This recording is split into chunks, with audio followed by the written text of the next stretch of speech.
بوجود حل دبلوماسي للأزمة. لا نسعى للوساطة وإنما نطرح أفكارا في الصراع الإيراني الإسرائيلي. أعتقد في هذه الجلسة الطارئة لمجلس الأمن الدولي حول الحرب visited the Weizmann Scientific Institute that was hit last Saturday.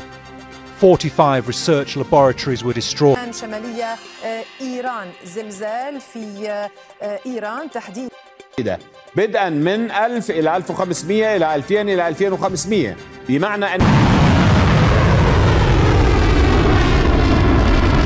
تقرير صهيب العصا يعرفنا على هذا الصاروخ للبرنامج النووي الإيراني لإكمال تدمير المنشآت الأخرى، على أن تبقى هذه المنشأة لكي تضمن أنه أكملتن كبجمتوتا هردوفتوتا كينيا وتبجي دقدميتوكو سنبتا غلغلا بلبلومي ميديالي إدلا الدنيا في كلينس ريبابليكي إسلاما إسرائيل إرتهمنا ججيري نتنهو وچسيسون ديبلوماسين كيسو كرا جنيفاتي ججيرمو في بيون يوكي جرمن فرانس إيران كرچو إساني misaayilli gurguddaan kooriyaa kaabaa gara Iraanitti dhiyaachaa jiraachuu har'awaaree booda dhagamuu fi ajajaan waliigala intelejensi riippaabilikii Islaamaa IRGCdha tarkaanfiin Israa'eelota irratti fudhatamu dachaa itti fufa qaamni nu dhaabu tokkollee hin jiru jechuun dhagame.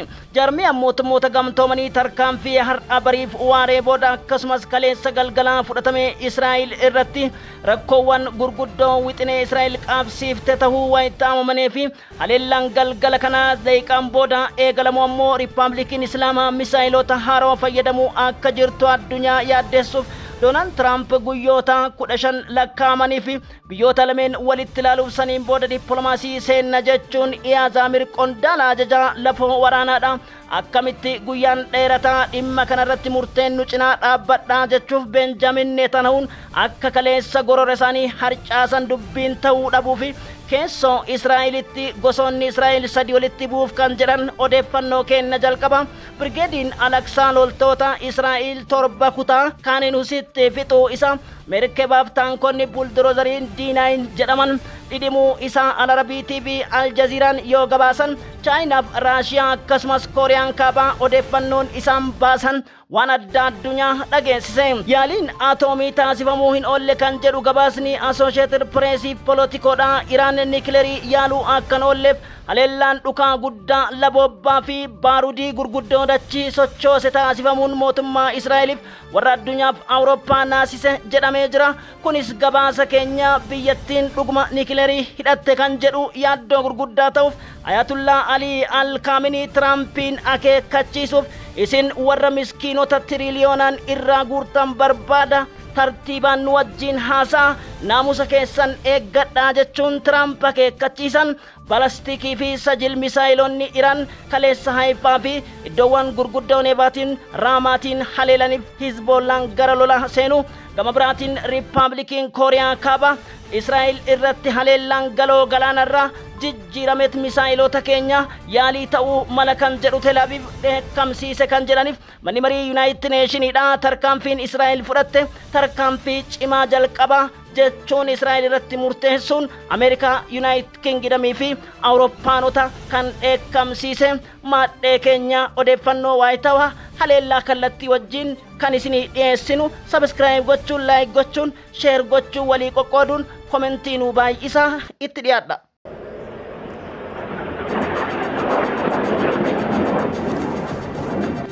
إذن أيضا في سماء تل أبيب نشاهد إذن هذه إسرائيل طال نحو 20 سيارة جراء القصف الإيراني.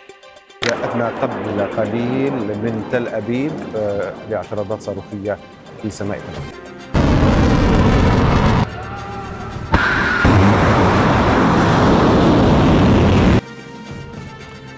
Iran is defending itself against the barbaric aggression. آخر رشقة صاروخية من إيران في سياق ردها على العدوان الإسرائيلي. هذه الرشقة الصاروخية الأخيرة التي أطلقت من إيران وتركزت على وسط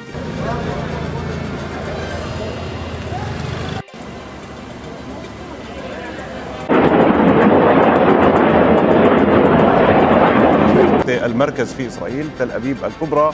هذه اعتراضات جوية. إسرائيل تفعل الآن عدد باختلاف على وسط إسرائيل.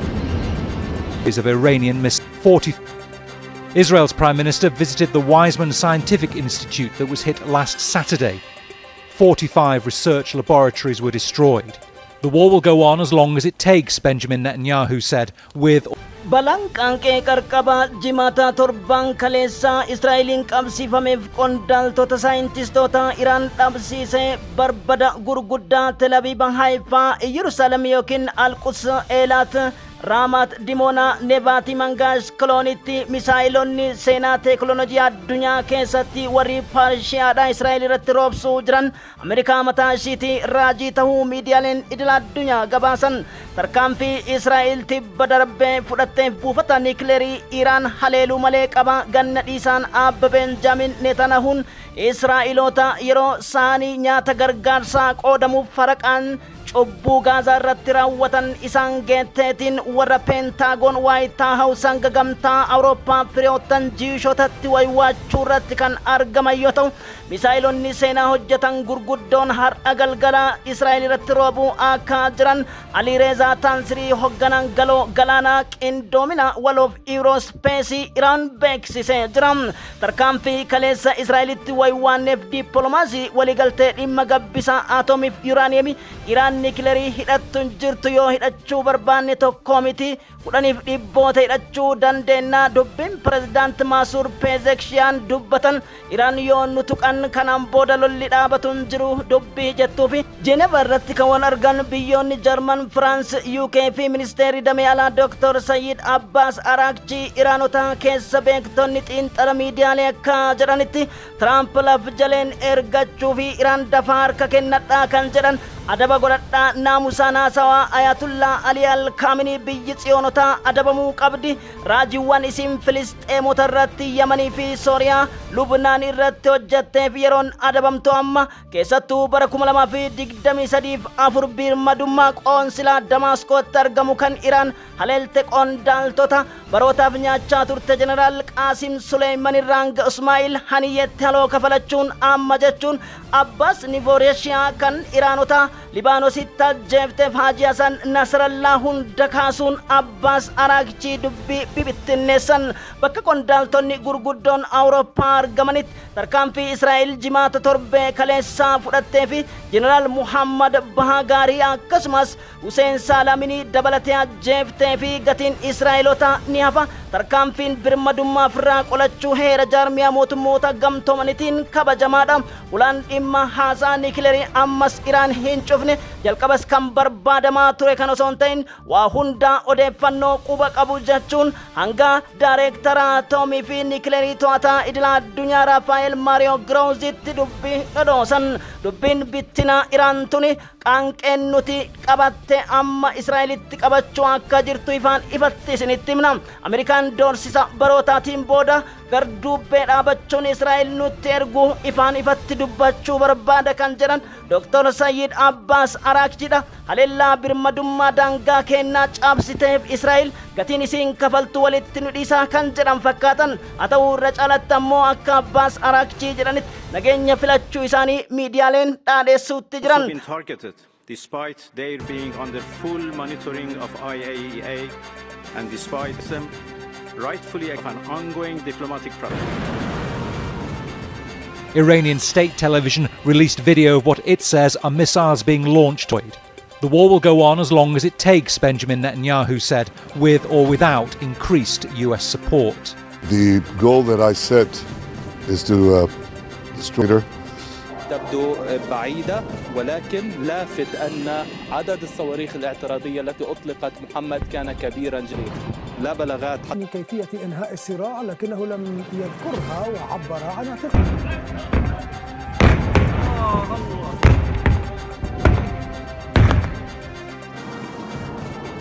مزدوج بمعنى عندما يأتي تهديد خارجي من الفضاء الخارجي يتم إطلاق صاروخين، وهذه لا شك بأنها مكلفة، خصوصا أن سعر الصاروخ يتجاوز تقريبا يعني لم يتم الاعتراف يبدو كما يجب. البلاغ واحد عن سقوط صاروخ وسط إسرائيل وطواقم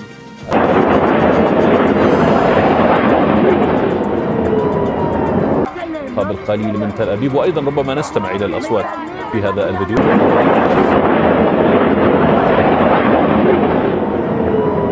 Odeessi Associated Press baase haleellaa gurguddaa misaayilota marsaa lamaan fudhatamanii fi kanneen dhufan irratti Israa'el yaaddoo gurguddaa seentee jirti. Dhibbantaan Aeroosirii Aayirandoomiitaar teekinooloojii difeensi jedhaman hundi isaaniitu dhibbantaa 56tti gaddeebuuf misaayilota Iraan jala dhaabbachuu dadhabuun himame. Misaayilli kaleessa barii fi har'a waaree boodaa fudhatame keessattuu boombiiwwan kilaastar jedhaman hidhachuu isaatiin wal qabsise. Wajjiroonni gurguddoo fi buufanni industirii teekinooloojii fi maadhee waraanaaf kuusa misaayilota akkasumas warshaan diroonii guddichi Israa'eelota barbadaa'uu Tel Aviv amante.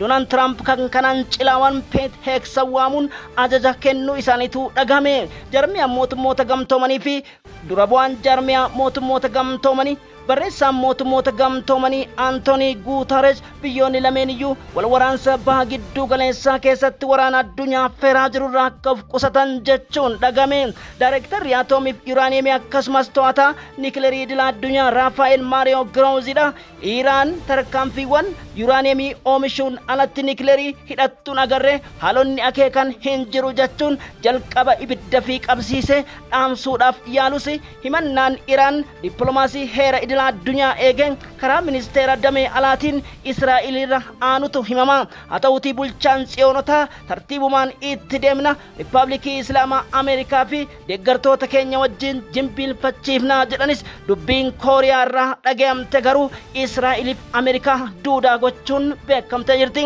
Pirezidaantiin Kooriyaa Kim Jong-un tarkaanfiin isin Iraan irratti fudhatan jalqaba shira ta'uudha ifaan ifatti beekna. Kanaan alatti ammoo qaamni Israa'el wajjin daboo bahu yoo jiraate Kooriyaan sakandii takka kan turre jechuu karaa ministeera damee alaa Kooriyaatiin beeksifamuun yaaddoo waraanichaa daranuu akka hammeessamutu himameetii jira.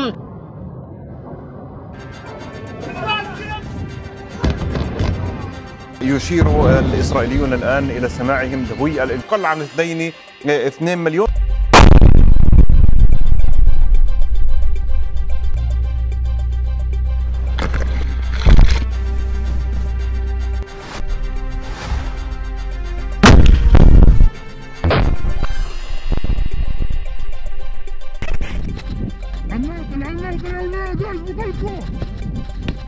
هذه يعني فيها أعباء اقتصادية كبيرة جدا. الولايات المتحدة الأمريكية بأنها شاركت في إسقاط الطائرات وإسقاط حتى الصواريخ، وبالتالي الولايات المتحدة الأمريكية هي طرف رئيسي في هذا الصراع.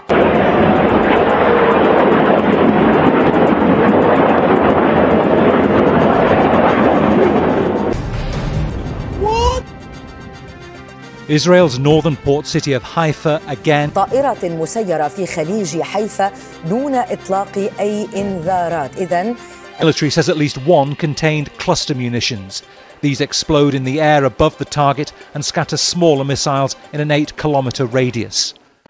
Odeessammaa walakkeessa Gaazaatii baheef ibsi jarmiyaa mootummoota gamtoomanii guyyoota sadiitti Filisxeemota 496 ta'an ajjeesuu Israa'elotaan yakka duguuggaa akkasumas aantummaa agarsiifatu Israa'el akka ta'e Steve Dujarric dubbiimaan qondaala mana marii mootummoota gamtoomanii balaaleffachuu gamtaan Awurooppaa dhimma kanarrattis guyyaa boru marii guddaa akka ta'u wayitaa himamaa jirutti kibbaa kaninus taal alalwaaf alzaytunittis loltoonni Israa'el torba jeefamuu birgeedii Alaqsaatti qondaalli dubbiimaaf reejimentii waraanaa tola Tigraamiitiin Abu Ubeydaan ibsanii jiru.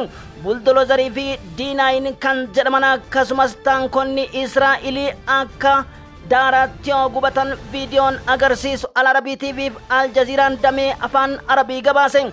Ayatullah Sayyid Ali Al-Khamenei tibba darbe haleellaa chaanaliif broadcastii biyyoolessaa Iraan irratti fudhataniif chaanaliin 14ffaaf mootummaa Benjamin Netanyahuutiin hoogganamuu fi akkasumas seekuritii biyyoolessaaf dhimma imaammata Israa'elotaa lallabu chaanaliin 14ffaan kaleessa haleelamuun mirkanaa'e. Goda hambaan Israa'elotaa yookiin saayinsiif teekinooloojiin adeemsota hambaa seenaa Israa'elota waggoota hedduu ibsuus cilaahe. Ministeerri biyyoolessaa kan biyya keessaa fi reejmantiiwwan gurguddoon qajeelfamas beershebaatti argamu dhukkaa'e warshaan diroonotaa akkasumas Eurospacein tajaajila hawaaf qorannaa hundi isaaniidha raamaatitti barbadaa'an ajajaan waraanaaf galoo galaan Eurospace Iraanota Jeneraal Ali Reza Tansirii tarkaanfiin tsiyoonotatti fudhatamnu kanarraa diimoonaa ta'uudha jala muranit akka beekan akeekkachiisan warshaa diroonotaa bira darbee qorannaaf tajaajilli qorannoo Israa'eloota barbadaa'uu miidiyaaleen ifatti lafa kaanitti dhiyaadha. نتابع هذه الصور بصواريخ إيرانية تسقط على تل أبيب قبل قليل وكما تشاهدون في هذه الصور سقوط صاروخ اعتراضي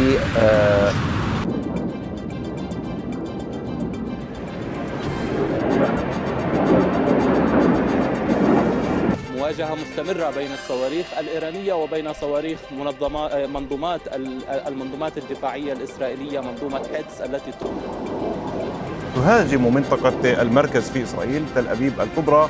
هذه اعتراضات جوية. إسرائيل تفعل الآن عددا بانطلاق Netanyahu soykırım suçunda zalim Hitler'i çoktan is not a state of states. No one should compare us with others. No one should be tempted to test us. To test us. Qondaalli warraaqsa eegdota Riippaabilikii Islaamaa IRGC dha Muusi Alii Tansirii akka jedhanitti kaleessa biyyoonni galoo galaanaa Iraan wajjin yoo waltaanii fi biyyoonni Riippaabilikii Islaamaa Iraan wajjin yoo dhaabatan tarka dabalate nuti of dandeenye veetoo paawar yookiin irree gamtaa tokko uumuu akka dandeenyu mami hin qabnu jedhan dubbitti kana fakkaattuun pirezidaantiin Tarkiyyee kan Benjamin Netanyahu zaalima yookiin mujrimni isa ga'een jiru dachiiwwan baagiddu galeessaa keessatti osoo qoccolu Gaazaarraa kaase hunda Riippaabilikii Yahudotaaf jiishota ijaaruu barbaada humna kamtu humna kamiin wal madaala nutuu isa gitna tuttuqaan deemuu fi egereen keenya immoo ammas yaaddoo waan ta'eef humna kanaa fi bulguu kana dhooyne cabsuu qabna jedhuun biyyoonni Islaamaa ta'an yoo diqqaatan digdamoonni walitti dhufuun Emirates waan ofitti dabalan kan fakkaatuuf haleellaan dubbittiin Israa'el Iraan irratti gaggeessite tokkummaa Riippaabilikaanota Islaamaa garagarummaa fi fikra garagaraa qabaatanis waan tokkoomsite fakkaatti ilaalchi Yahudotaaf xiinsammuu jiishotaa keessas warra lixaa jiru Islaamni Islaama akka ta'etu himama haa ta'uuti wanti isaan walitti hidhataniif durdubbee Iraan irree cabsaniif seenaa 1980 Saddam Hussein Iraaqii fi Liibiyaa Muhammad Gaadaafiif Afgaanistaan Taaliban irratti raawwatan yookaan yaadanne taate Riippaabilikiin Otomaan Turkoota kaleessaas cabuu akka jirtuuf sirni bulchiinsa Baashar al-Asadis naazii fi duguggaa haa ta'uutiin alatti Sooriyaas ta'ee Libaanos erga Israa'elotaaf Ameerikaatan shirri dalagame hanga ammaatti baha giddu galeessa ta'e addunyaa irratti rakkoof hudhaan qarqaba Ameerikaa sommii Iraan tuquu dandeesse ta'us biyyattiin irree cimtuu akka qabduuf irree qabdi jenne Iraan cinaa dhaabbachuu hin dhiisnu hamma Gaazaa walabummaa baatutti manni idil addunyaa kan beekuu qabu Iraaniif Israa'el osoo hin taane Ameerikaa fi Iraan yoo jenne wayya warri lixaa fi akkasumas Iraan gidduutti lolli deemaa jiru lola alaksaa ta'uu kan hunda keenya gahu erga jedhanii dubbittiin galaana guddaa Benjamin Netanyahuuf Tiraampitti dhoosutu himama waraanni daqiiqaan booda haleellaa misaa'ilota gurguddoo Tel Aviviif buufata nikileerii Israa'el irratti akkuma qondaalli ajajaa waliigalaa IRGC Abdurrahim Musaabii jedhe kallattiin kan isinii tamsaasu ta'u gamanumaan isiniifa share like subscribe haroota taasisa taap gochuun akkasumas sanduuqa keessatti no war free civilians jechuu hin dagatina turtii gaarii.